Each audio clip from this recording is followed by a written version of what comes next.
এইফালে দেখিছেনে বাৰু মিটাৰ কাপোৰ এটা আনি ল'লোঁ আৰু আমাৰ অকণমানিজনীৰ জোখাৰে বোলো ফ্ৰক এটা চিলাওঁ। ৰ'ব কথা এটা ক'বলৈকে থাকি গৈছে নহয়। আমাৰ আকৌ এইক যদি কোনোবাই যদি গিফ্ট দিয়ে পইচা, তাই মোকে দিয়ে আৰু এই পইচাটো আছিলে এঠাইত গিফ্ট পোৱা বাৰু। আৰু তাকে তাই ক'লে যে মিটাৰ কাপোৰমান আনি দিবা আৰু ধুনীয়াকৈ মোক ফ্ৰক এটা চিলাই দিবা। সেয়েহে ময়ো ভাবিলোঁ ঠিক আছে, ময়ো ঘৰতে এনেহে আছোঁ এইকেইদিন, গতিকে এনেদৰে চিম্পলকৈ ফ্ৰক এখনকে তোমাক উলিয়াই চিলাই দিম। আৰু সেই অনুপাতে এয়া কোচ দি ল'লোঁ, যিহেতু আজিকালি ফিল দিলে ভালেই লাগে সৰু কণমানিকৈ, হয়নে বাৰু। আৰু ফাইনেল ফুল এয়া ফ্ৰকটোৰ লুকটো এয়া কেনেকুৱা দেখিছে আপোনালোকে জনাবচোন বাৰু। আৰু যদি ভাল লাগিছে কমেণ্টত লিখিব কেনেকুৱা হৈছে।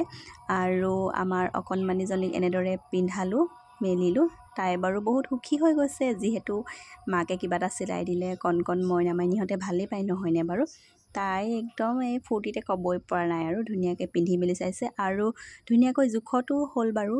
সেয়া তাই ধুনীয়া ভাল পাইছে আচলতে। আৰু কেনেকুৱা লাগিছে ক'ব দেই।